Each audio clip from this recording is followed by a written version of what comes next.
बदल दी है। शिंदे बैठे हुए हैं नीचे, बाला साहब ठाकरे ऊपर बैठे हुए हैं और उनका आशीर्वाद लेते हुए उनके पैरों पर उन्होंने हाथ रखा हुआ है। ये प्रोफाइल पिक अब बदल दी है। ये बहुत बड़ा मैसेज है कि ये हिंदुत्व की घर वापसी हो गई है। देखिए, सियासत में, संसदीय लोकतांत्रिक इतिहास में कई सरकारें आई, कई सरकारें गई, लेकिन हिंदुत्व के मुद्दे पर संभवतः पहली सरकार कोई गई है। पहली बार ऐसा हुआ है, हिंदुत्व के मुद्दे पर पहली बार कोई सरकार गई है। ये तस्वीर देखिए जो एकनाथ शिंदे ने डाली है, प्रोफाइल पिक, बहुत ध्यान से देखिए। शिंदे ने प्रोफाइल तस्वीर बदल दी और इसी के साथ सियासत भी बदल दी। महाराष्ट्र की सियासत के लिहाज से ये बहुत बड़ी तस्वीर, बहुत बड़ी खबर। महाराष्ट्र में हिंदुत्व की घर वापसी, बाला साहब ठाकरे के साथ हर्षवर्धन त्रिपाठी स्टूडियो में एंट्री लेते हुए, तस्वीर उनको मैं दिखा रहा हूं। गौरव भाटिया मेरे साथ है, भारतीय जनता पार्टी के राष्ट्रीय प्रवक्ता हैं। विक्रम सिंह जी हैं, शिवसेना का पक्ष रखेंगे। भैया तस्वीर क्या क्या बता रही है तस्वीर? विक्रम जी, पहले तो आप शिंदे सेना से, उद्धव सेना से हैं, अब आप किसका पक्ष रखेंगे? ये अगर आप बता दें तो मैं सवाल उस हिसाब से पूछूंगा। आप किस तरफ है विक्रम जी? एक ही सेना है, शिवसेना, बाला साहब और उद्धव ठाकरे की सेना, मैं उसके साथ। तो वो तो अब सीएम किसका है फिर सीएम किस पार्टी का है? सीएम तो बीजेपी से पूछो ये बात, तो बीजेपी बताएगी या शिंदे बताएगी? सैनिक सीएम है, उद्धव जी ने कहा था शिंदे सीएम बने तो मैं खुश होऊंगा।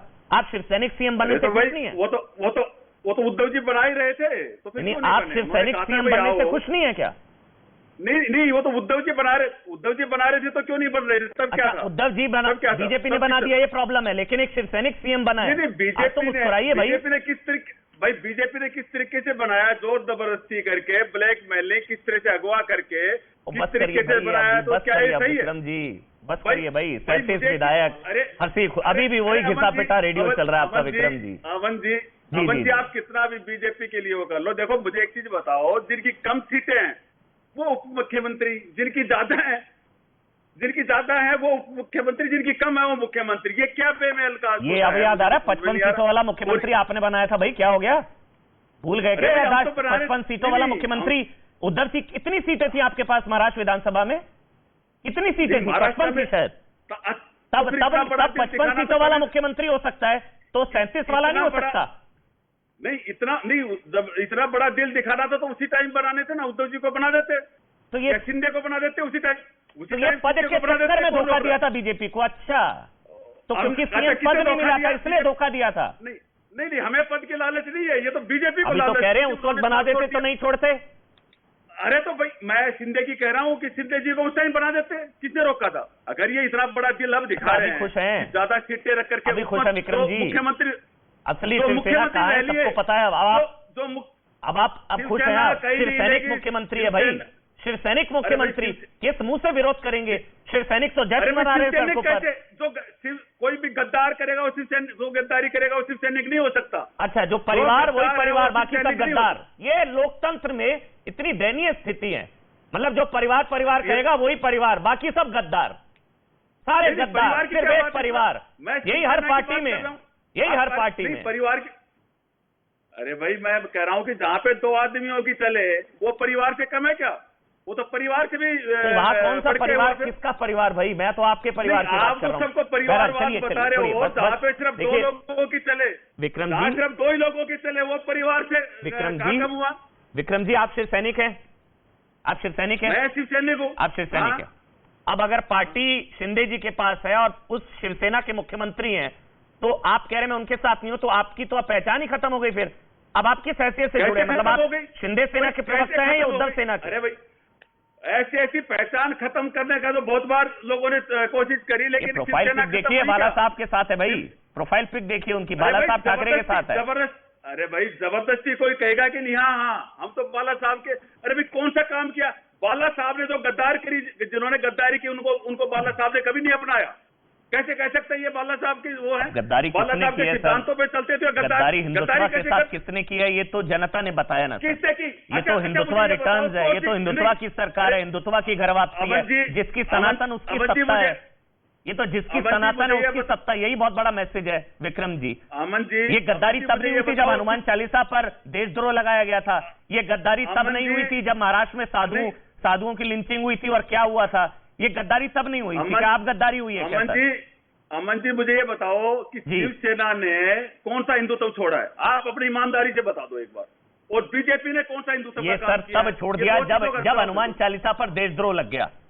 जब हनुमान चालीसा पर देशद्रोह लग गया, मुख्यमंत्री हनुमान चालीसा मुख्यमंत्री घर में पढ़ोगे, जहाँ पढ़ती वहाँ पढ़ो जा करके। मुख्यमंत्री किसने पढ़ी? कहाँ पढ़ी? पढ़ी नहीं, वो तो घर से नहीं निकली है। पुरानी डिबेट लेकर आ रहे हैं, अब बस करिए। वो हो गया साबित, वो साबित हो गया। अब असली शिवसेना कौन? हिंदुत्व की घर वापसी, हिंदुत्व सरकार, हिंदुत्व रिटर्न, जो हिंदुत्व की बात करेगा, जिसकी सनातन उसकी सत्ता, चैप्टर क्लोज। अब रोने धोने से कोई फायदा नहीं है। चलिए अब एक मिनट में गौरव भाटिया, अच्छा एक मिनट गौरव भाटिया बोलेंगे। गौरव ठीक है, एक मिनट रुकिए विक्रम जी, एक मिनट रुकिए। गौरव भाटिया, ये तस्वीर है स्क्रीन पर, शिंदे जी, एकनाथ शिंदे बाला साहब ठाकरे के पैर छूते हुए जमीन पर बैठे हैं, ये तस्वीर। तो अब मतलब कुछ नहीं बदला है, सरकार शिवसेना की ही है, सिर्फ चेहरा बदला है, आप ये कह रहे हैं? ये तो बीजेपी ने एक मोहरा ढूंढा है। शिंदे जी तो मोहरा है, उनके कंधे पे बंदूक रख करके। बस विक्रम जी, बस विक्रम जी, हो गया, अब हो गया सर। अब फायदा नहीं है रोने धोने से। चलिए आप बोलिए गौरव जी। नहीं हम क्यों रोएंगे? ये तो शिंदे जी को पता चलेगा कि बीजेपी क्या हाल करेगी। जैसे बंगारू लक्ष्मण का किया, वही आज शिंदे जी का करेंगे। अच्छा ठीक है, चलिए बढ़िया। अब आप बोलिए गौरव भाटिया।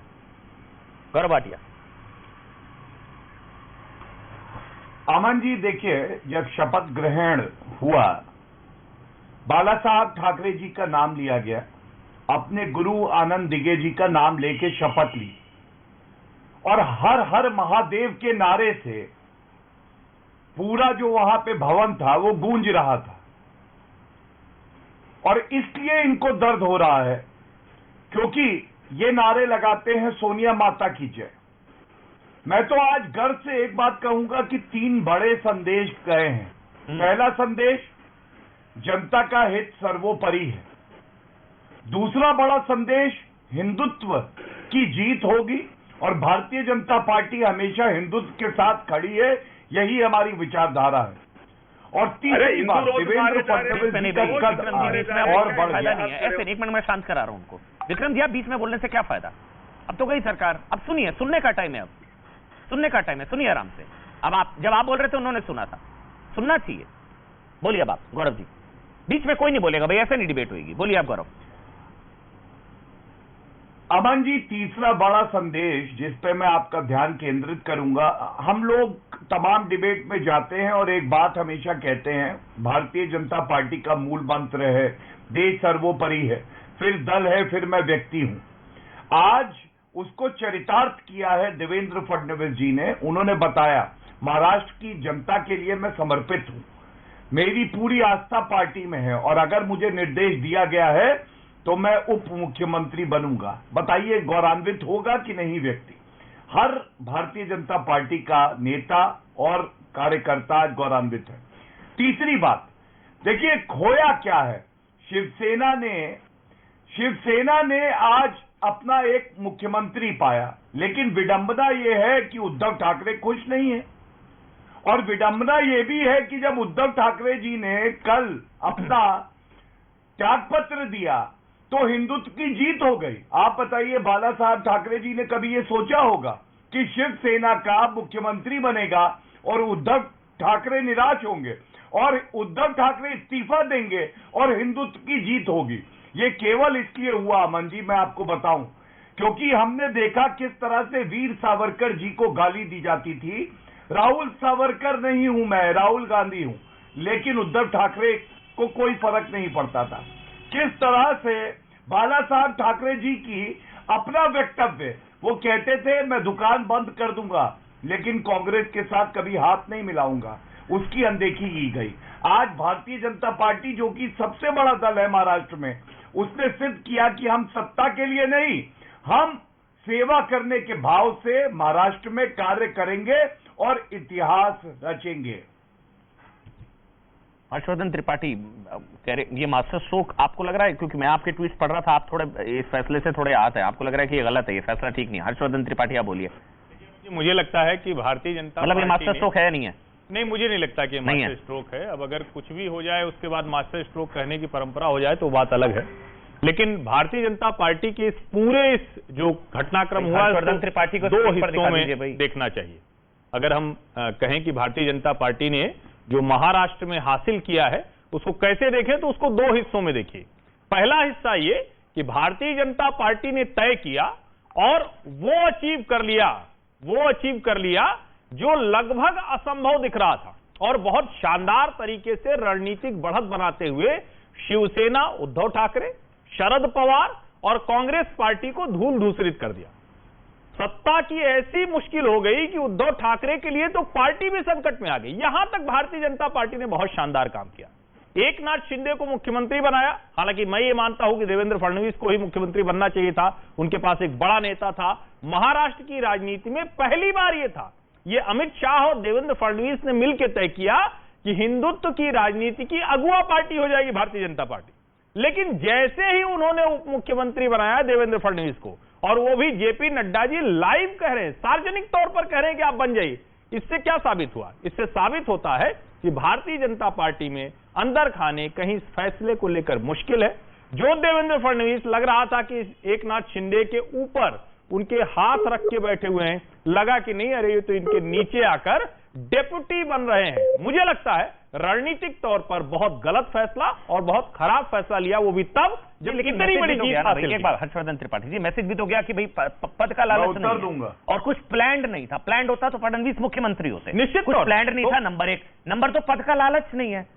नहीं, निश्चित तौर पर अगर ये आप करते कि फडणवीस कोई किसी पद पे नहीं जाते तो बिल्कुल ये होता कि पद का नहीं लालच जाते नहीं थे, है। मेरे ख्याल से उन्होंने मना किया था, और फिर अमित शाह जी ने बोला, भाजपा के कार्यकर्ताओं के लिए बड़ा ये मोरल बूस्टअप होता कि उनका नेता खड़ा होकर कहता कि ठीक है, हम इस सरकार को चलाएंगे, पूरी निष्ठा से चलाएंगे, लेकिन नहीं रहेंगे मुख्यमंत्री के तौर पर या उप मुख्यमंत्री। लेकिन जैसे ही उन्होंने उप मुख्यमंत्री बनाया, वो भी नड्डा जी को सार्वजनिक कहना पड़ा, अमित शाह जी को ट्वीट करना पड़ा, और कहा जाता है कि उसके बाद भी समझाना पड़ा।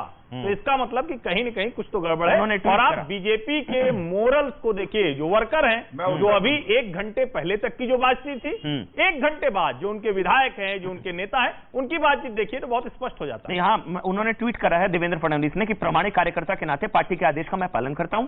जिस पार्टी ने मुझे सर्वोच्च पद तक पहुंचाया उसका आदेश मेरे लिए सर्वोपरि है। ये उन्होंने अमित शाह जी के ट्वीट को रीट्वीट करते हुए कहा कि प्रामाणिक कार्यकर्ता के नाते मैं पार्टी के आदेश का मैं पालन करता हूं। जिस पार्टी ने मुझे सर्वोच्च पद तक पहुंचाया उसका आदेश मेरे लिए सर्वोपरि है। मैं साधना जी के पास जा रहा हूं, कांग्रेस पार्टी से मेरे साथ इस वक्त जुड़ चुके हैं। साधना जी, एक और राज्य हाथ से निकल गया, उनकी अंदरूनी लड़ाई के चक्कर में आपके हाथ से एक और राज्य निकल गया साधना जी, कांग्रेस से। आदरणीय अमन जी, कांग्रेस पार्टी कोई सत्ता की लोलुप और लालची पार्टी नहीं है, पहली बात ये। और जब सीधी बात है, जब स्वार्थी, अहमवादी, कुटिल व्यक्तित्व रखने वाले लोग किसी समाज या किसी देश में अपना प्रभुत्व कायम करने के मद में चूर होकर विवेक शून्य हो जाते हैं, तब जनता का संतोष उभरता है, और जनता का असंतोष उनके झूठे मुखौटों को नोचता है, उनकी कथनी और करनी की दुमई चाल का पर्दाफाश करता है। और जब जुल्मों को सहने की इंतहा हो जाती है, तब जुल्मों की तपिश से वह संतोष चिंगारी से शोला बनकर शक्ति का, क्रांति का रूप धारण करता है। और वह भी आपके सामने आ जाएगा। अभी बात चल रही है कि जी ये तो हिंदूवादी गठबंधन, ये हिंदूवादी गठबंधन नहीं है, ये लूटतंत्रवादी ठगबंधन सामने आया है। ये ऑपरेशन लोटस नहीं, ऑपरेशन लूटस सामने आया है।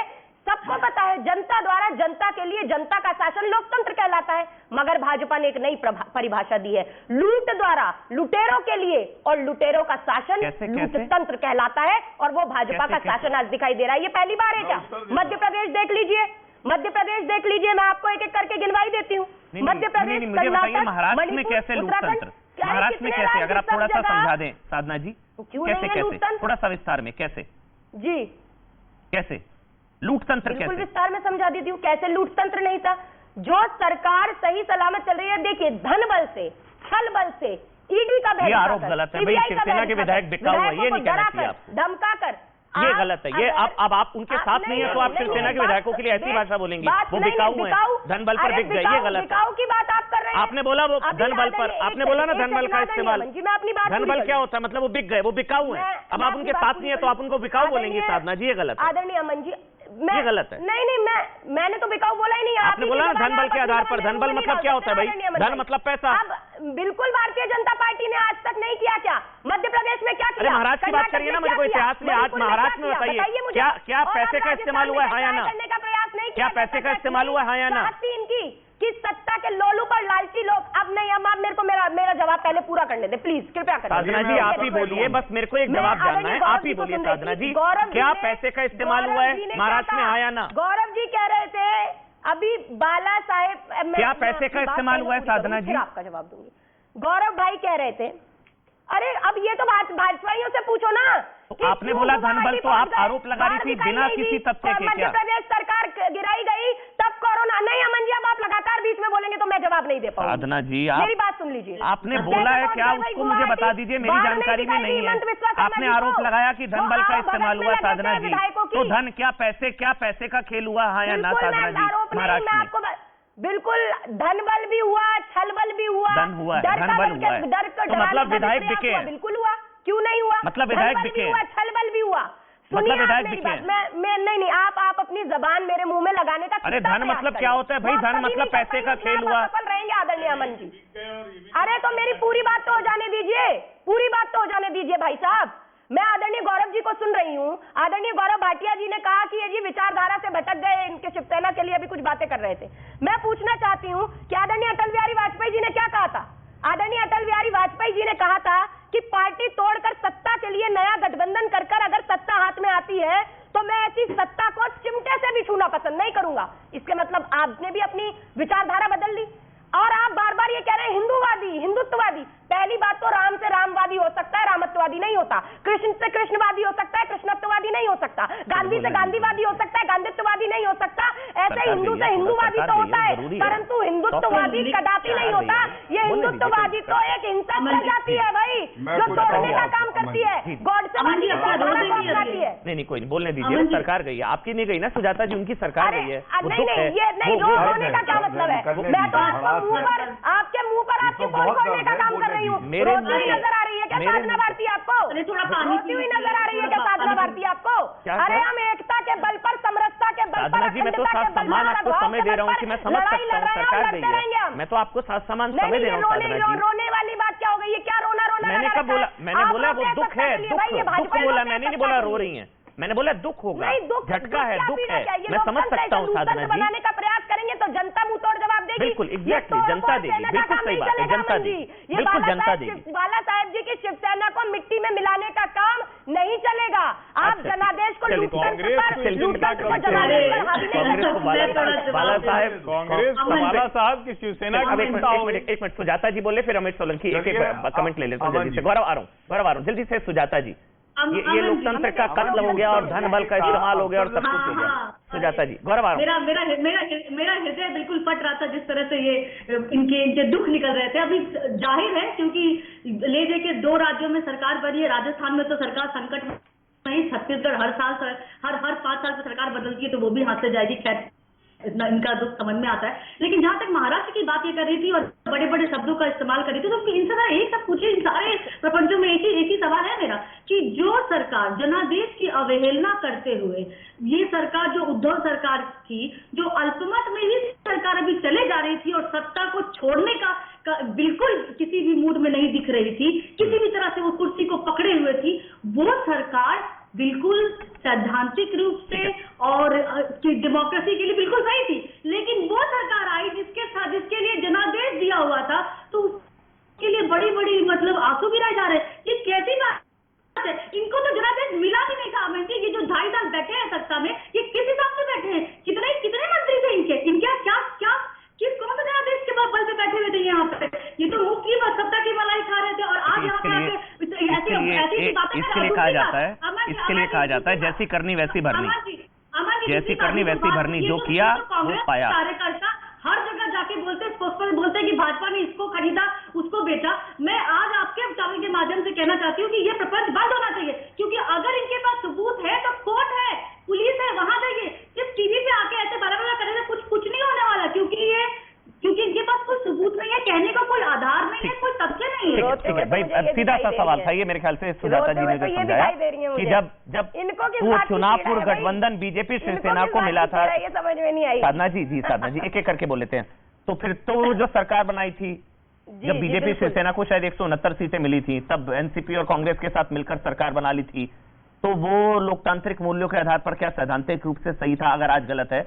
मेरे साथ सोलंकी जी भी जुड़ गए, इन्होंने भी शिवसेना छोड़ दी थी भाई, और ये बता रहे हैं कि आज वापसी हुई। अब मतलब सोलंकी जी, अब ये असल शिवसेना अब है ना सोलंकी जी? जय श्री राम। मेरी आवाज आ रही है आपको अमन भाई? हाँ, आवाज आ रही है। बोलिए सोलंकी जी। पहले तो सभी को जय श्री राम। अच्छा, एक मिनट, शरद पवार बोल रहे हैं, एक मिनट सुन लेता हूँ सोलंकी जी, एक मिनट, मुझे 1 मिनट का समय दीजिए, माफी चाहूंगा। शरद पवार बोल रहे हैं, सुन लेते हैं 1 मिनट। सीधा आला तो दिल्लीचा आदेश असेल त्याच्यामध्ये तरतूद असते आणि त्यामुळे हा आदेश आला आणि त्याचा परिणाम राज्याच्या मुख्यमंत्री पदाची जबाबदारी। चलिए आपको बताएंगे उन्होंने क्या बोला। अब आप बोलिए पहले सोलंकी जी, आप बोलिए, फिर मैं गौरव भाटिया आ रहा हूँ। बोलिए आप सोलंकी जी, ये असल शिवसेना है या उद्धव जी की असल शिवसेना है?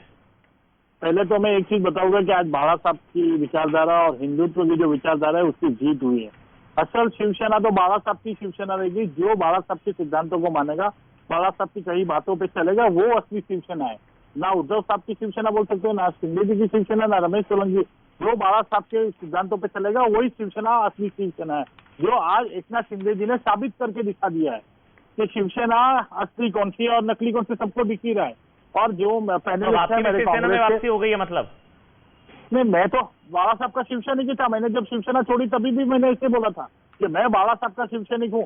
पार्टी से कोई मतलब नहीं है, मैं ज्वाइन करूँ नहीं करूँ वो अलग बात है, मगर जहाँ बाला साहब के सिद्धांत है मैं वही हूँ। अगर बाला साहब के सिद्धांत नहीं है तो मुझे कोई जरूरत, मैं उधर रुकूंगा ही नहीं एक सेकंड के लिए भी, जो मैंने 26 नवंबर 2019 को भी किया था। और एक चीज मैं बताना चाहूंगा, जो कांग्रेस के पैनलिस्ट से बोले लोकतंत्र, आप लोकतंत्र की बात नहीं करेंगे तो बहुत अच्छा है।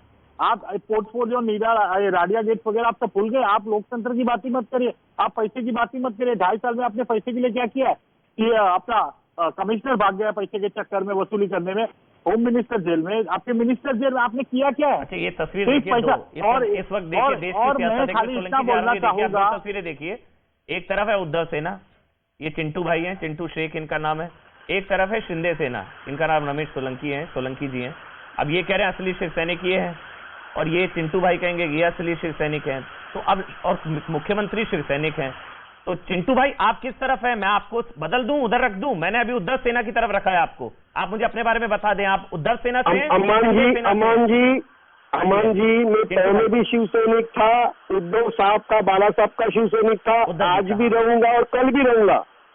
मैं बोलना चाहता हूँ, यही मंत्री लोग जो आज मुख्यमंत्री की कसम लिए हैं, यही लोग, इनके 40 लोग जब 2014 से 2019 तक भाजपा के साथ शिवसेना की सरकार थी, तो यही लोग जेब में इस्तीफा लेके घूम रहे थे कि बीजेपी वाले हमको अपमान तक वागणूक दे रहे हैं, हमें ठीक से नहीं कर रहे, हमारा काम नहीं कर रहे। आप और दूसरी बात, तो फिर मुख्यमंत्री किस पार्टी का है?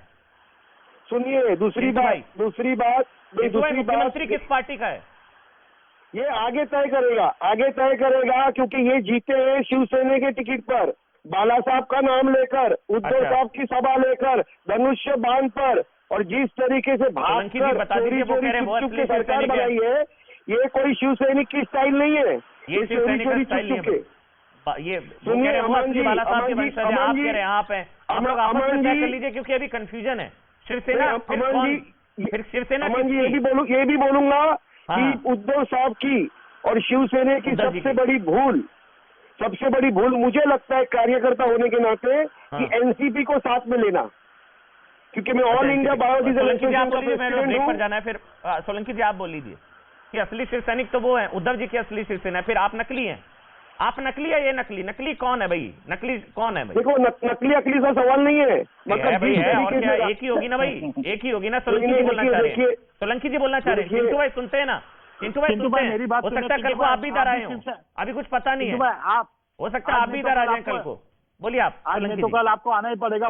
जो असली शिवसैनिक है, बाला साहब के कहने, बाला साहब के जो बोल थे वो मानने वाला असली शिवसैनिक, कोई भी रहने दीजिए, तो उद्धव साहब रहने दीजिए, आदित्य साहब रहने दीजिए, एकनाथ साहब रहने दीजिए, रमेश सोलंकी और चिंटू शेख रहने दीजिए, जो बाला साहब की बात, बाला साहब के वचन मानेगा वो असली शिवसैनिक। आपने शिवसेना का 2.5 साल में कौन सा हिंदुत्व और बाला साहब का मान रखा या काम किया है? कौन से हिसाब से आप बोल रहे कि हम लोग शिवसेना है? कि आप एक बोले ना, टैली करिए दोनों शिवसेना को, बाला साहब के टाइम और अभी की शिवसेना। आप जाके बाला साहब बोलते थे कि अगर खाली, सॉरी टू से दिस वर्ड, जिसका बाला साहब खाली हिजड़े झुकते सोनिया गांधी के सामने, आप जाके सोनिया गांधी को अपनी माँ बना लिया, सोनिया गांधी के नाम पे शपथ ले रही हो, सोनिया माता जय, आप उनके दरबार पे जाके सर टेकते हो, आप परमिशन, बाला साहब खाली उंगली उठाते थे, हिंदुस्तान में साइकिल नहीं चलती थी। और आप जाते, आप ऑन लाइव टीवी में बोलते सोनिया गांधी जी मैं आपका आभारी हूँ, आपने मुझे परमिशन दी बोलने की। ये शिवसेना है? ये कौन से एंगल से आपको शिवसेना दिख रही है? आप इन्विटेशन देने जा रहे हो उधर चल के, आपके उधर में सावरकर जी का अपमान, शिवसेना का पुनर्जन्म हो गया, हिंदुत्व की वापसी हो गई, घर वापसी हो गई। छोटा सा 3 मिनट का, सिर्फ 3 मिनट का ब्रेक ले रहा हूं, रिमोट साइड में रख दीजिए, बड़ी दिलचस्प डिबेट है, सिर्फ 3 मिनट का ब्रेक ले रहा हूं।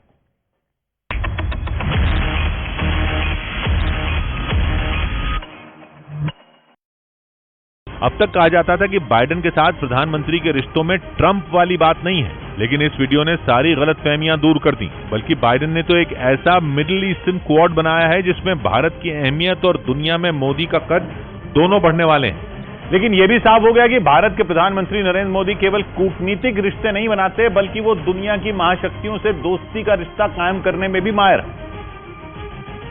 बल्कि अमेरिका के साथ तो भारत का गठजोड़ ऐसा है कि प्रधानमंत्री मोदी के नाम एक नया कारनामा जुड़ गया। प्रधानमंत्री के पद पर 8 साल से मौजूद नरेंद्र मोदी अब तक अमेरिका के 3 राष्ट्रपतियों का कार्यकाल देख चुके हैं। पहले ओबामा, फिर ट्रंप और अब बाइडेन। बराक ओबामा से तो उनकी नजदीकियां खूब चर्चा में रही थी। जब ओबामा भारत के दौरे पर आए थे तो खुद ओबामा ने प्रधानमंत्री को अपना दोस्त कहा था। फिर ट्रंप से भी उनके रिश्ते बेहद करीबी रहे, यहां तक कि ट्रंप के समर्थन में तो उन्होंने कुछ कार्यक्रम तक किए थे, जिनकी वजह से माना जा रहा था कि बाइडेन से उनकी दूरियां बन सकती हैं। लेकिन अब साफ हो गया कि बाइडेन से भी प्रधानमंत्री नरेंद्र मोदी के रिश्ते वैसे ही हैं जैसे पिछले दोनों राष्ट्रपतियों से रहे। इधर पीएम की एक चाल ने पाकिस्तान को ऐसा पस्त किया कि वो घुटनों पर आ गया। ट्विटर ने पाकिस्तान के 4 देशों के दूतावासों के ट्विटर अकाउंट भारत में बैन कर दिए, जिससे पाकिस्तान बौखला गया। और उसके सामने प्रधानमंत्री नरेंद्र मोदी के आगे गिड़गिड़ाने के अलावा दूसरा कोई चारा ही नहीं बचा, क्योंकि भारत के खिलाफ सोशल मीडिया पर नफरत फैलाने वाले पाकिस्तान को प्रधानमंत्री मोदी की एक छोटी सी चाल ने चित कर दिया, जिसके बाद उसे समझ ही नहीं आया कि वो करे तो क्या करे। भारत सरकार की शिकायत पर पाकिस्तान के ईरान, तुर्की, मिस्र और यूएन के दूतावासों के ट्विटर अकाउंट पर भारत में बैन लग गया है, क्योंकि आरोप है कि पाकिस्तान ट्विटर के इन प्लेटफॉर्म से भारत में नफरत फैला रहा था, जिसे रोकने के लिए प्रधानमंत्री ने कुछ ऐसा किया कि सांप भी मर जाए और लाठी भी न टूटे, क्योंकि भारत सरकार ने इसकी शिकायत सीधा ट्विटर से की, जिसके बाद सोशल मीडिया पर नफरत फैलाने वाले पाकिस्तान के हाथ ही कट गए। ट्विटर के पाकिस्तानी दूतावासों के ट्विटर अकाउंट पर कार्रवाई करते ही उनका भारत के खिलाफ प्रोपेगेंडा फैलाने का सपना चूर चूर हो गया। भारत और प्रधानमंत्री मोदी के खिलाफ जहर उगलने वाला पाकिस्तान फ्रीडम ऑफ एक्सप्रेशन की बातें करने लगा, और उसने दलील दी कि ऐसा करके पाकिस्तान की आवाज दबाने की कोशिश की जा रही है। इस सख्त कार्रवाई ने पाकिस्तान की नई सरकार का दिमाग ही घुमा दिया। और दबाव में आकर पाकिस्तान के विदेश मंत्रालय ने एक के बाद एक 2 ट्वीट कर डाले।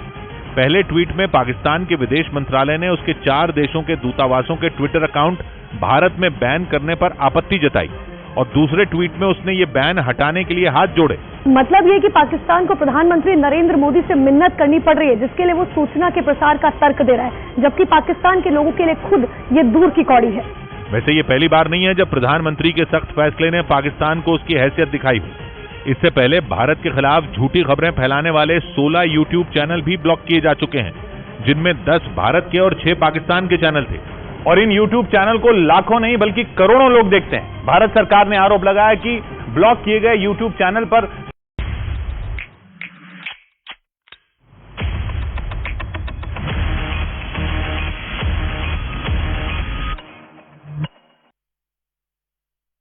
जी हाँ, तो महाराष्ट्र में हिंदुत्व की घर वापसी, हिंदुत्व विंस, जिसकी सनातन उसकी सत्ता, इसी पर हम बात कर रहे हैं, क्योंकि अब फडणवीस उप मुख्यमंत्री और मुख्यमंत्री शिंदे, एकनाथ शिंदे, गौरव भाटिया, ये थोड़ा प्रैक्टिकल नहीं लग रहा है। मतलब शिवसेना के नंबर 2 के अंडर काम करेंगे देवेंद्र फडणवीस। गौरव भाटिया,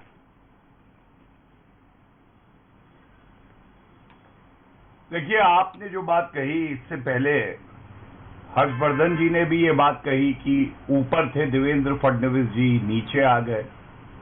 मैं केवल इतना ही कहूंगा, मूल मंत्र है महाराष्ट्र की जनता की सेवा करना, और नीचे नींव होती है। किसी भी इमारत के बुलंद रहने में नींव मजबूत होनी चाहिए। तो देवेंद्र फडणवीस जी महाराष्ट्र की राजनीति की वो नींव हैं जो हमेशा मजबूत रहेगी।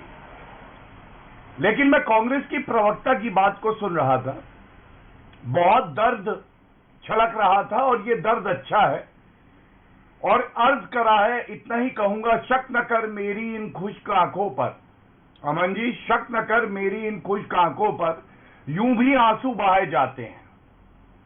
सबसे बड़ा भारतीय राजनीति में ठग्गू कौन है आपको मालूम है? जान यहाँ पे बहुत वर्धन कर रहे हैं। गौरव भाई एक मिनट रुकते हैं ना, पहले मैं महाराष्ट्र पर रहना चाहता हूँ गौरव भाई, अगर आपकी इजाजत तो मैं सवाल पूछ रहा हूँ। थोड़ी प्रॉब्लम तो है, थोड़ी नाराजगी तो है, ऑल इज नॉट वेल है, ऐसा है क्या? क्योंकि फडणवीस जी तैयार नहीं थे कि नहीं मैं मंत्री पद में नहीं, फिर जेपी नड्डा जी को पब्लिकली अपील करनी पड़ी, पब्लिकली। ऐसा होता नहीं है शायद बीजेपी में कि आप ले लें, आप उप मुख्यमंत्री बन जाएं, फिर उनसे बात हुई, फिर वो माने, तो वो कुछ तो है, that is all is not well. और मतलब नंबर 2 शिवसेना के उनके अंडर काम करेंगे देवेंद्र फडणवीस, ये मेरा सवाल है। गौरव तो सबसे पहले तो राष्ट्रीय प्रवक्ता होने के नाते बड़ी जिम्मेदारी से एक बात कह दूं, all is well in Maharashtra also and otherwise also. और अमन जी, आप जहां से देख रहे हैं ना, शहंशाह मूवी में एक था, अमिताभ बच्चन के हाथ पे 9 लिखा था, तो वो कहता था जहां से मैं देख रहा हूं 9 दिख रहा है, जहां से आप देखते हैं वहां से 6 दिख रहा है। मैं 2 सकारात्मक बातें आपको बताता हूं। जो लोग ये कहते थे कि संवाद की कोई जगह नहीं है भारतीय जनता पार्टी में, तो इससे तो ये स्पष्ट हो गया कि जो बाकी नेता हैं उनकी एक विचारधारा है, वो अपनी बात बेझिझक रखते हैं। और दूसरी बात जो बड़ी अहम है, 5 मिनट के अंदर हमारे राष्ट्रीय अध्यक्ष जी ने कहा ये निर्देश है, आह्वान है, और देवेंद्र फडणवीस जी ने कहा मैं स्वीकारता हूं। ये ईमानदारी, ये अनुशासन किसी और पार्टी में नहीं मिलेगा। लेकिन सीएम ना बनाने के पीछे कोई स्पेसिफिक रीजन है क्या? विधायक जानना चाह रहा हूं, मैं हर्षवर्धन जी आ रहा हूं। नेता तो विद्रोह कर, लेकिन फडणवीस जी को सीएम ना बनाना, इसके पीछे वजह क्या है गौरव? क्या वजह हो सकती है? क्या हो जाता अगर वो मुख्यमंत्री बन जाते?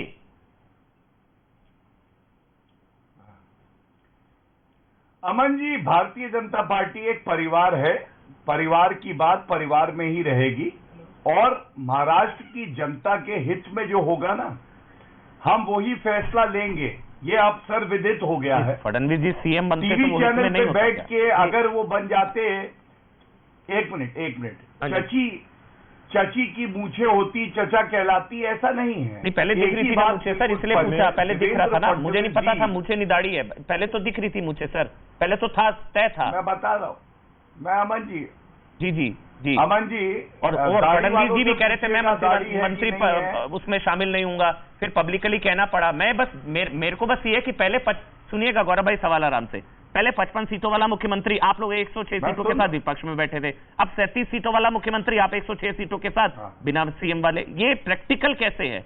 आपकी 106 सीटों है, विधानसभा में सबसे बड़ी पार्टी आप हैं, पहले धोखा हुआ और अब फिर 37 सीटों वाला मुख्यमंत्री। वही जो अभी साधना जी ने भी पूछा। ठीक जी बोलिए गौरव, फिर साधना जी आप बोलिएगा। नहीं, आपने जो पूछा उसका उत्तर मैं दे देता हूं, और साधना जी की बात का उत्तर भी देना चाहता था, लेकिन आपका सवाल पहले उत्तर देता हूं। सबसे पहले किसी पार्टी का लक्ष्य होता है कि वो सत्ता में आए और परिवार का सुख देखे। भारतीय जनता पार्टी की एक विचारधारा है हिंदुत्व की, देश हित, महाराष्ट्र की जनता का हित, ये हमने देखा है। और आपको उदाहरण देता हूं, बिहार याद करिए, 77 सीटें हमारी आई, जेडीयू की आई थी 43 सीटें, मुख्यमंत्री नीतीश कुमार जी बने। क्यों बने मालूम है? क्योंकि भारतीय जनता पार्टी बिहार की जनता का हित चाहती थी। इसी तरह से महाराष्ट्र में जब हमारा सर्वोच्च नेतृत्व एक फैसला ले लेता है तो कोई इफ और बट नहीं है, और देवेंद्र फडणवीस जी ने भी वही अनुशासन दिखाया है।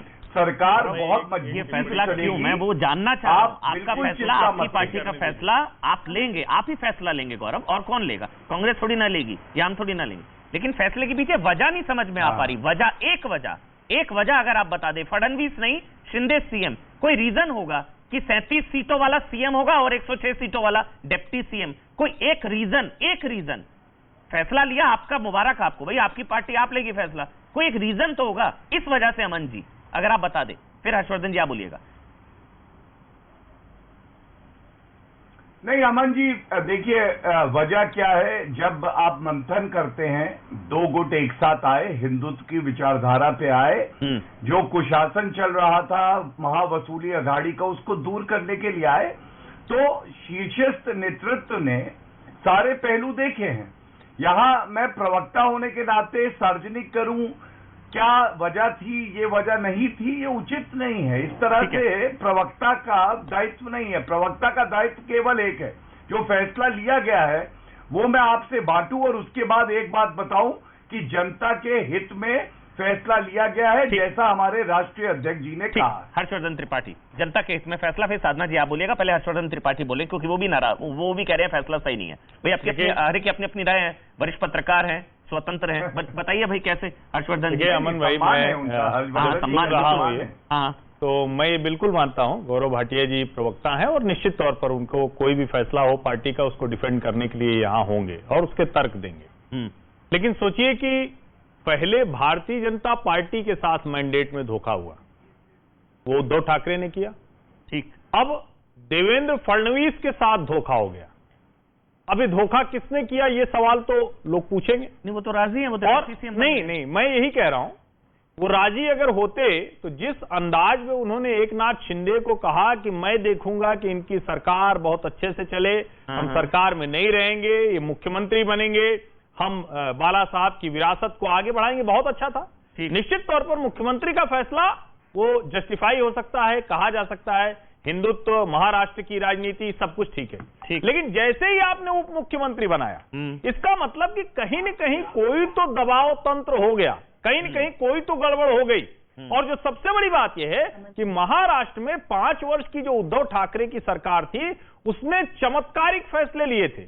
जल युक्त शिविर से लेकर महाराष्ट्र के इंफ्रास्ट्रक्चर को लेकर जो काम देवेंद्र फडणवीस ने किया, जिसको आते ही उद्धव ठाकरे की सरकार ने रोक दिया था, फिर ऐसा मुख्यमंत्री आपको बदलने की जरूरत क्यों पड़ी, ये सवाल किसी को भी वो खटक रहा है। अब इसका जवाब भारतीय जनता पार्टी कैसे देती है, क्योंकि जनता तो पूछेगी ना और उनका कैडर भी पूछेगा। अब इसका मतलब कि अनुशासित है कार्यकर्ता, नेता अनुशासित है, इसका मतलब कि कोई भी फैसला हो थोप दिया जाए, तो ये भी बहुत ठीक नहीं होता है, मेरा ये मानना है। भले ही कैडर कितना शांत नहीं, अनुशासित हो अच्छी चीज है अनुशासन होना, लेकिन वजह तो पता होनी चाहिए। गौरव जी कह रहे हैं मैं वजह क्या, मैं तो फैसले की बात करने आया हूं, उसको जस्टिफाई बताना है पार्टी का फैसला, लेकिन वजह समझ में नहीं आ पा रही। और देवेंद्र जी को अमित शाह और देवेंद्र फडणवीस ही थे जिन्होंने भारतीय जनता पार्टी को नए सिरे से बिग ब्रदर बना दिया था महाराष्ट्र में। भारतीय जनता पार्टी महाराष्ट्र में 106 सीटों के साथ सबसे बड़ी पार्टी है, सबसे बड़ी पार्टी है, जो 2019 में भी सबसे बड़ी पार्टी थी, लेकिन फिर जो कुछ हुआ। अच्छा साधना जी आप बोलिए, साधना भारती आप बोलिए कि प्लान्ड नहीं था, इसका मतलब ये अगर प्लान्ड होता तो शायद फडणवीस जी सीएम होते। चाहता था अमन जी। जी गौरव जी एक मिनट सबका कमेंट ले लेता हूं। साधना जी कि प्लान्ड नहीं था, प्लान्ड होता तो शायद फडणवीस सीएम होते। जी आदरणीय जी साधना जी। आदरणीय अमन जी, देखिए सीधी बात यह है, आदरणीय गौरव जी अभी हिंदुत्व की बात कर रहे थे, मैं तो हमेशा से ये कहती हूं कि भारत में 2 विचारधाराएं काम कर रही हैं।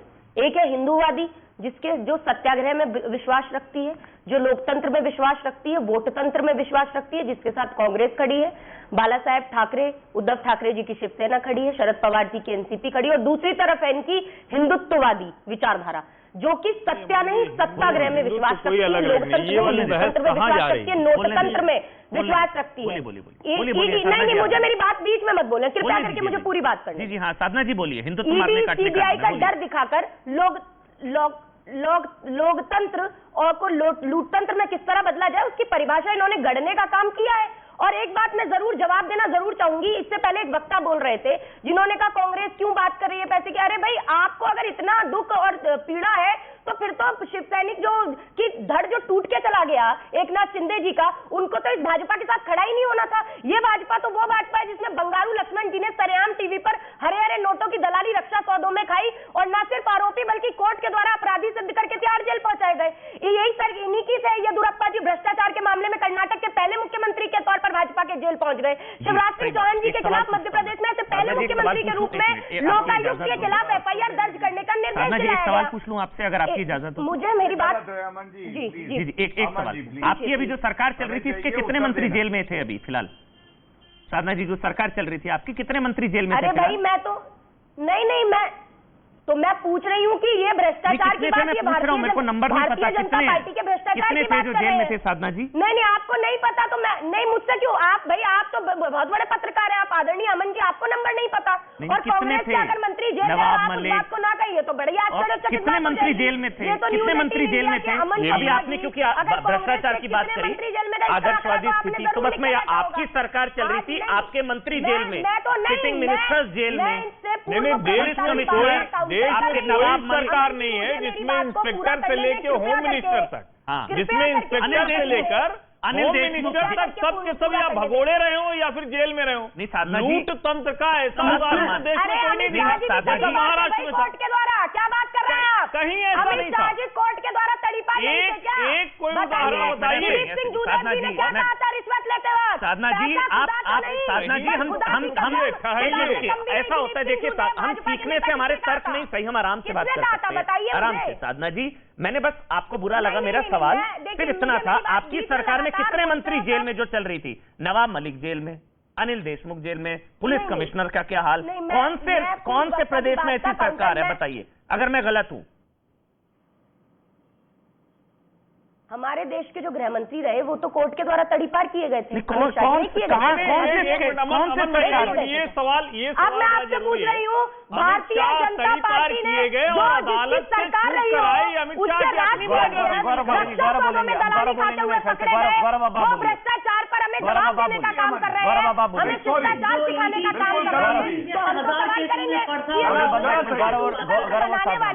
ईडी सीबीआई का भय दिखाकर धन बल से, छल बल से, मैडम कहाँ से धन बल विधायकों को? गौरव बाबू, इन्होंने एकनाथ शिंदे जी को बनाया भाई सीएम, क्योंकि इनका ध्येय सिर्फ बाला साहेब ठाकरे जी की शिवसेना का जांच कराएंगे तो बोलो भाई, कौन सी डिबेट है भाई? चिल्लाने आई है क्या? हो गया गौरव बाबू बोलिए, एक एक करके बोलते हैं। चलिए हो गया। साधना जी आपने बोल दिया, आपने 1.5 मिनट बोला। साधना जी अब गौरव भाटिया बोलेंगे क्योंकि आपने उनके गृह मंत्री पद संभाला है, अब वो बोलेंगे। बस जी गौरव एक एक करके बोलेंगे। गौरव। अमन जी देखिए, विचित्र पार्टी है ये कांग्रेस चापलूसी पार्टी।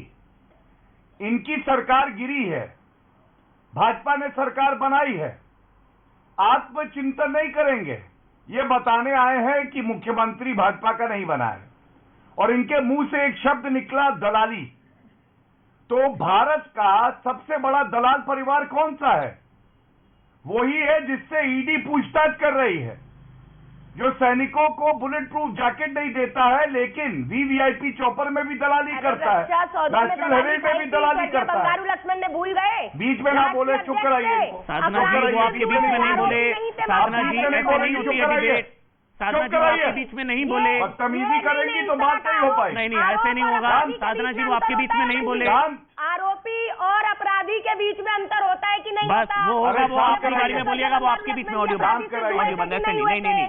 साधना जी जब आप बोलेंगे मैं गौरव को ऑडियो बंद करूंगा, और जब गौरव बोलेंगे मैं आपका ऑडियो। प्लीज डिबेट नहीं, हाँ प्लीज ऐसे नहीं भाई, मैं टाइम वेस्ट नहीं कर सकता, दर्शक है वो मेरे लिए बहुत ज्यादा जरूरी है। साधना जी मैं रिक्वेस्ट कर रहा हूँ, गौरव अब आप बोलिए, 1 मिनट बोलेंगे, 1 मिनट बाद आप मैं आगे बढ़ूंगा, ठीक है? एक एक करके। गौरव बोलिए आप। सुजाता जी आ रहा हूँ, हर्षवर्धन जी आ रहा हूँ। गौरव देखिए, लूट तंत्र क्या होता है, लूट तंत्र बता रही थी। 2 मंत्री महावसूली अघाड़ी के अंदर है। हम सब जानते हैं किस तरह से वहां पे टारगेट सेट हो रहे थे। नैतिकता की बात कर दी इन्होंने। 45 सीटें आई आपकी, 45 सीटें। नरेंद्र मोदी जी की विचारधारा के खिलाफ आपने चुनाव लड़ा, शिवसेना हमारे साथ थी, मोदी जी का पोस्टर लगा के चुनाव लड़ा। किसके साथ आप बैठी सरकार बनाने? शिवसेना के। उस शिवसेना के साथ बाला साहब ठाकरे जी ने कहा था कि मैं दुकान बंद कर दूंगा लेकिन कांग्रेस के साथ नहीं जाऊंगा। तीसरी बात, नैतिकता की ये करते हैं, बसपा के 6 एमएलए राजस्थान में मर्ज करा दिए। वो लूटतंत्र था, रुपए की ताकत थी, क्या था? और मैं इतना ही कहूंगा, आज इनकी नैतिकता का दिवालियापन, विचारधारा का दिवालियापन हो रखा है, गायब हो रहे हैं। एक दिन आप दूरबीन से ढूंढेंगे और कांग्रेस पार्टी नहीं मिलेगी। उसकी वजह क्या है? हिंदुत्व को गाली देते हो, हिंदुत्व की तुलना आईएसआईएस और बोको हरम से करते हो। आज हिंदुत्व की ताकत पता चली है। 10 सेकंड। चलिए अब हो गया। अब साधना जी आप बोलेंगे, फिर मैं एक एक करके सबको समझ दूंगा। आ रहा हूं मैं, चिंटू भाई आ रहा हूं, सुजाता जी आ रहा हूं, हर्षवर्धन त्रिपाठी आ रहा हूं। बोलिए आप दोबारा से, साधना जी बोलिए अब आप, साधना जी एक मिनट। आदरणीय गौरव भाटिया जी, मैं भी कांग्रेस की राष्ट्रीय प्रवक्ता के तौर पर बतौर राष्ट्रीय प्रवक्ता बड़ी जिम्मेदारी से कह रही हूँ, आप क्या नैतिकता की बात कर रहे हैं? आजादी से पहले मुस्लिम लीग के साथ जिन्होंने सरकार बनाई, श्यामा प्रसाद मुखर्जी, और उसके बाद पीडीपी के साथ किसने सरकार बनाई थी? हिंदुत्ववादी है पीडीपी, हिंदुवादी है पीडीपी, बताइए पीडीपी क्या है भाई? पीडीपी क्या है? हिंदुवादी है गौरव भाटिया जी? पीडीपी हिंदुवादी है क्या? राहुल गांधी और सोनिया गांधी इन्हीं से डरते हैं ना, क्योंकि भ्रष्टाचारी में भरोसा करते हैं। बीच में भ्रष्टाचारी नंबर 1 है गांधी परिवार में, आपको बता रहा हूं। गौरव जी बीच में नहीं, गौरव जी बीच में नहीं, गौरव जी वो आपके बीच में नहीं बोली, नहीं गलत है ये। गौरव गौरव प्लीज, गौरव गौरव गौरव गौरव गौरव गौरव मैंने उनका ऑडियो बंद करा, मुझे आपका करना, एक एक करके प्लीज, गौरव रिक्वेस्ट है प्लीज, टाइम वेस्ट होता है। बोलिए आप साधना जी प्लीज, नहीं प्लीज नहीं, एक एक करके, एक एक करके। बीजेपी के साथ सरकार बनाने वाली भाजपा, साधना सत्ता की लोलुप और लालची सत्ता भोगी भाजपा जो पीडीपी के साथ सरकार बनाकर बैठ गई, और हमें नैतिकता का पाठ नहीं पढ़ाए तो अच्छा है। और अपराधी और आरोपी में आदरणीय गौरव भाटिया जी, आपको अधिवक्ता है, आपको इतनी तो जानकारी होनी चाहिए कि भ्रष्टाचार के मामले में अपराधी कौन कौन है। अंतिम बात कहूंगी, अंतिम बात कि हिंदुत्व की बात आप ना करें तो अच्छा। राम की तुलना रम से करने वाले नरेश अग्रवाल को राज्यसभा पहुंचाया आपने, माता कौशल्या के सतीत्व पर प्रश्न उठाकर भगवान राम दशरथ के पुत्र नहीं है कहने वाले संजय निषाद को कैबिनेट मंत्री बनाया आपने। आप हिंदुत्व का रामवादी होने का पाठ ना पढ़े, आप ना रामवादी है ना कामवादी है, आप वोटवादी है, आप हिंसावादी है, आप नफरतवादी है, आप घृणावादी है, वैमनस्यतावादी है।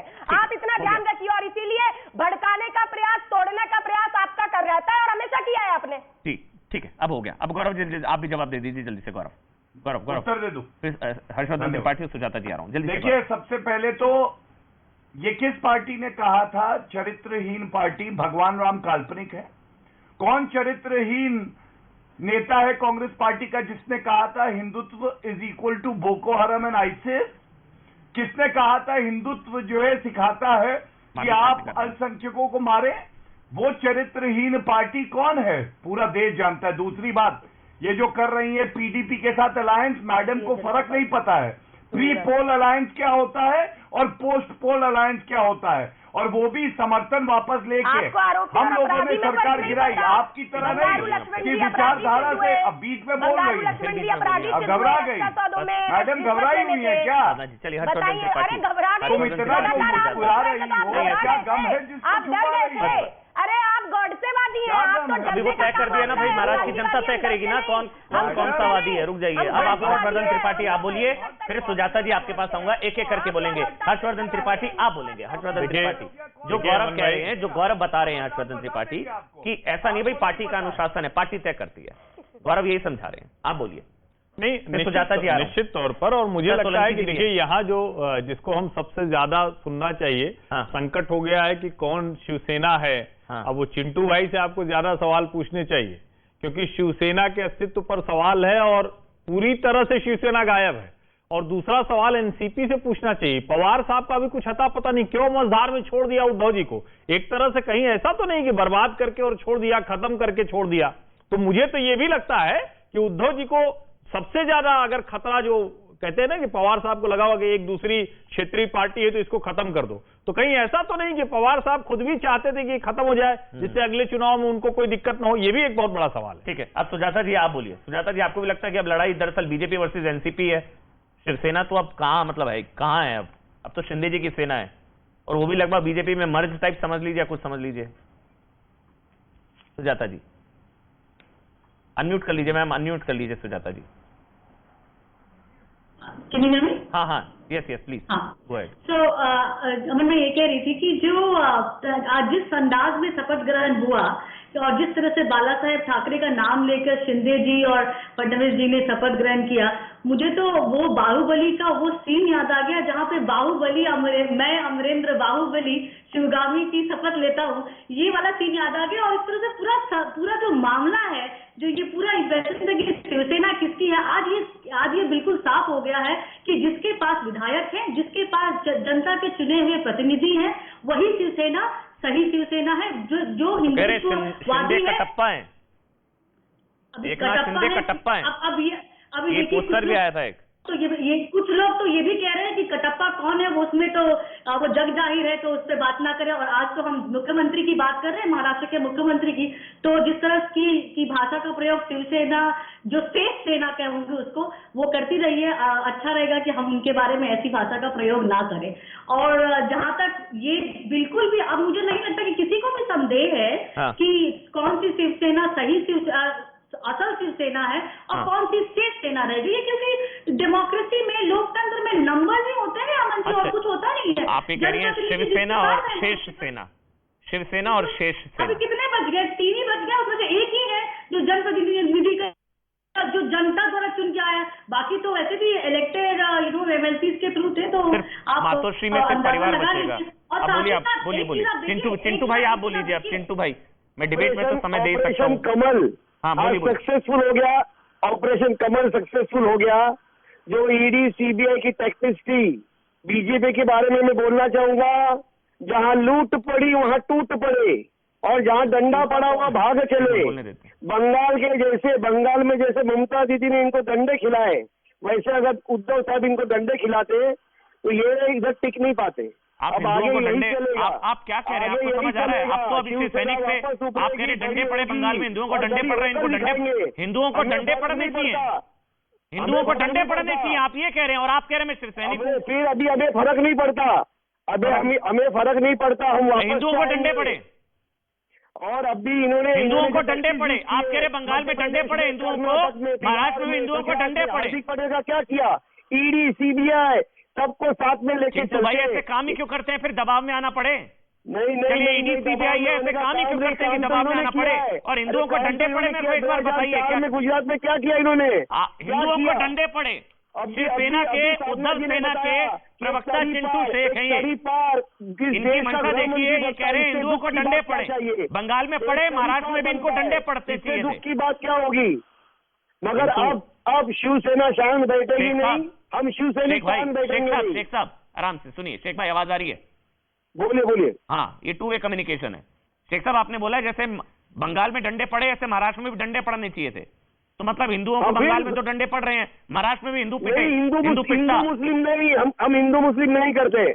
हिंदुओं को बंगाल में डंडे पड़ते, गलत बात है। तो किसको पड़ रहे हैं बंगाल में डंडे? आज बहुमत मिला, क्या बंगाल में हिंदू नहीं रहते? उन्होंने तो बंगाल में फिर किसको डंडे पड़ रहे हैं? फिर आपने बोला वहां डंडे पड़े, वैसे महाराष्ट्र में डंडे पड़ने चाहिए। जिस तरीके से ये रोज रोज लोगों को ये क्या चल रहा है? अपोजिशन नहीं चाहिए? क्यों कांग्रेस है, क्यों राष्ट्रवादी है, क्यों शिवसेना है? बीजेपी अकेला राज करे इस देश में। अगर आपको कॉन्स्टिट्यूशन में रहना है तो आपको अपोजिशन को रहने नहीं दे रहे हो। रमेश भाई असल में ईडी सीबीआई धन बल वो सारी चीजों का इस्तेमाल हुआ है, वरना तो असली वो है। असली तो आपने देख लिया, अभी हिंदुओं को डंडे पड़ रहे, वो लोग खुश हो रहे। हिंदू मर रहा था तो उनकी आवाज नहीं निकल रही थी। बिल्कुल नहीं, हमने हिंदुओं को नहीं बोला।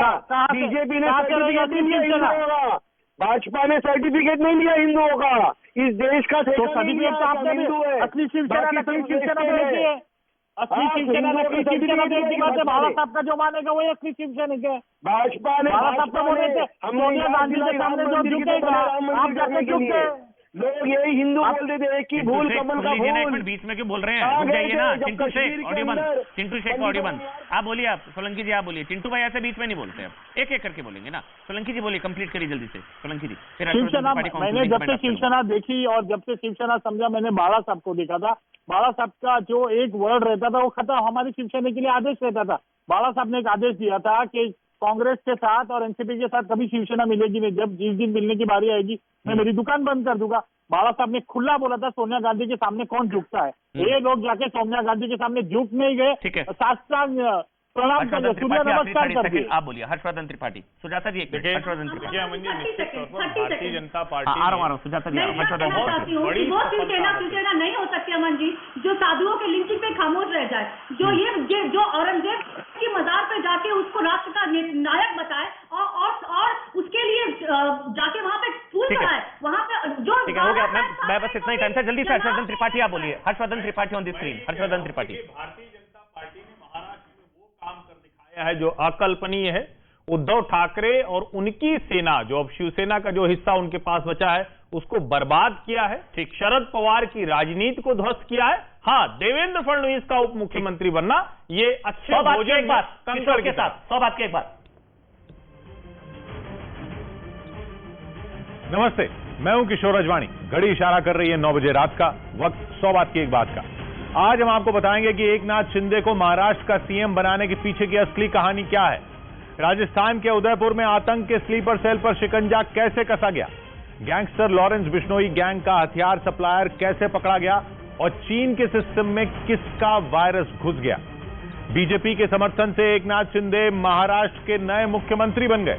सूत्र बता रहे हैं इसकी तैयारी पहले से चल रही थी। एकनाथ शिंदे जब अपने समर्थक विधायकों के साथ मुंबई छोड़कर गए थे तब महाराष्ट्र की सियासत में उथल पुथल मच गई थी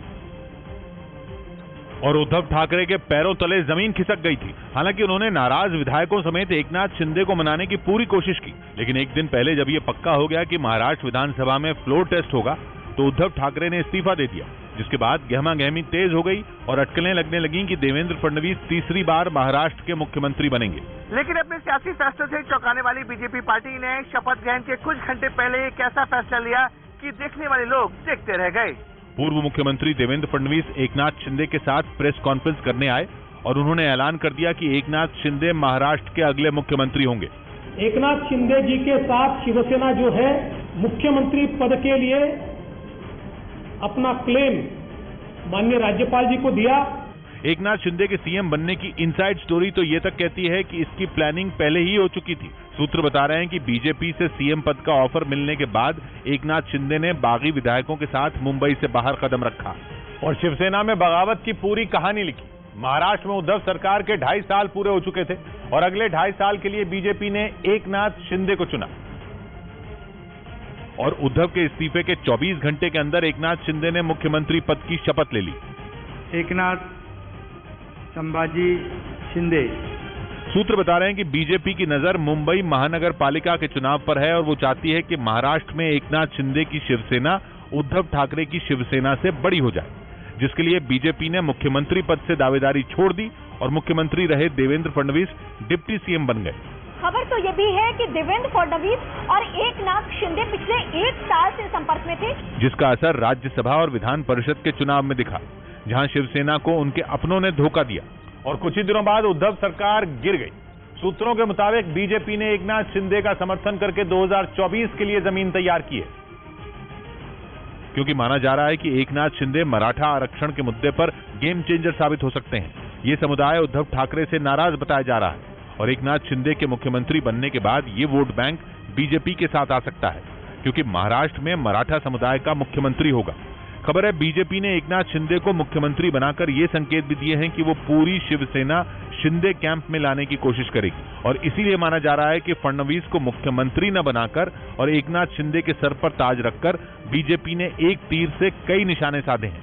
पहला बीएमसी चुनाव, दूसरा 2024 का लोकसभा चुनाव और तीसरा शिवसेना को अपने साथ लेना। यानी आगे बढ़ने के लिए बीजेपी ने 2 कदम पीछे लिए और पूरी बाजी ही पलट दी। राजस्थान में कन्हैयालाल की हत्या के खिलाफ फिर प्रदर्शन हुआ। उदयपुर में बेरहमी से हुई हत्या के विरोध में लोग दूसरे दिन भी वहां की सड़कों पर उतरे और आरोपियों को सख्त से सख्त सजा देने की मांग उठाई। वहीं राजस्थान के सीएम अशोक गहलोत ने उदयपुर पहुंचकर पीड़ित परिवार से मुलाकात की। इधर सोशल मीडिया पर उदयपुर हत्याकांड का समर्थन करने के आरोपी आसिफ खान को दिल्ली के पास नोएडा से गिरफ्तार कर लिया गया।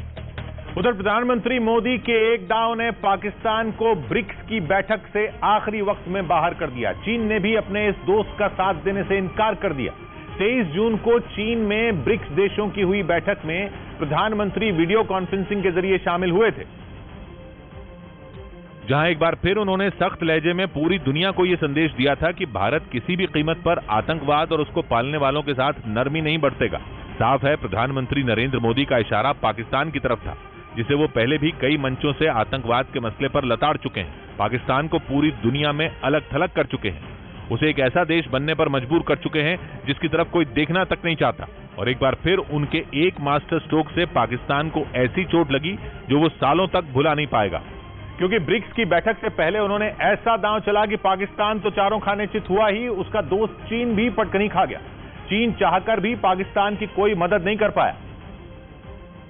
और उसके सामने ही पाकिस्तान की इंटरनेशनल बेइज्जती हो गई। असल में हुआ ये कि चीन ने अपने दोस्त पाकिस्तान को ब्रिक्स बैठक में शामिल होने का न्योता दिया था।